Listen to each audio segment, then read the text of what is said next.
That faint whistle you can hear is the electric powertrain of the Renault ZOE supermini, which joins the Fluence saloon, Kangoo van and Twizy quadricycle in Renault's ZOE electric vehicle range. Now, on paper, the ZOE may seem the first real budget electric car when you consider its 100-mile range and its relatively low price tag. But let's look at some of the facts. The ZOE is based on the Renault Clio supermini, but uses a zero-emissions powertrain comprising of a rechargeable battery and an 87 brake horsepower electric motor.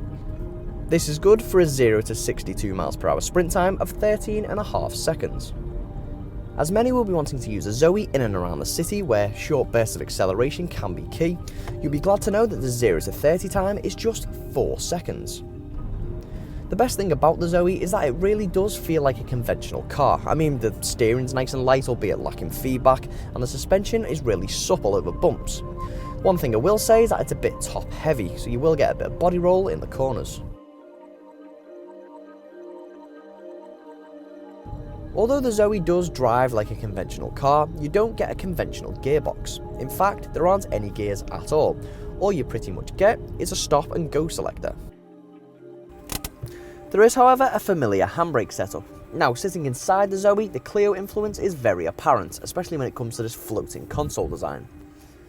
There are a few unique touches though, like this swooshing design across the dashboard, which is apparently inspired by a wind turbine. Some may be worried about kit in the ZOE, but you shouldn't be, as every model comes with a touchscreen infotainment system with a built-in sat-nav, Bluetooth, climate control and USB connectivity. You can climb to a higher trim if you want parking sensors.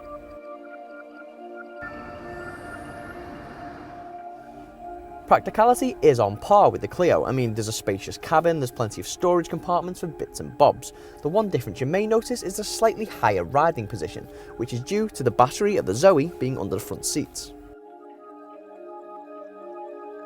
Rear practicality is actually quite good for a supermini anyway. I mean, there's plenty of leg and headroom to keep rear passengers happy. The rear seats also fold down to give you a fairly flat loading level, and the standard boot size of 338 litres is actually bigger than the Clio and rivaling electric car, the Nissan Leaf.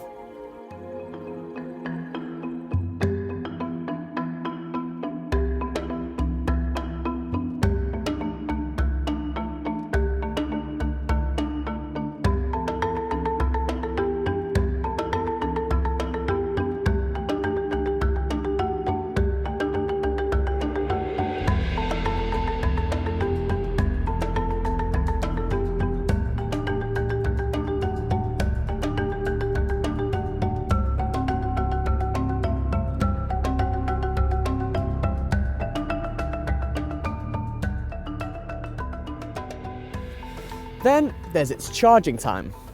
It takes around 9 hours to fully charge from a standard household socket and will cost you only £1. You can, however, achieve full charge in around 3.5 hours if you go for the optional wallbox charger. However, if you are out and about around the city and you see one of the fast chargers, then you can achieve 80% battery capacity in just 30 minutes. But let's not forget one crucial element here. You've still got to lease the battery from Renault for around £70 a month. So, the ZOE's price tag may not seem as enticing anymore, even with the £5,000 government grant chiselled off.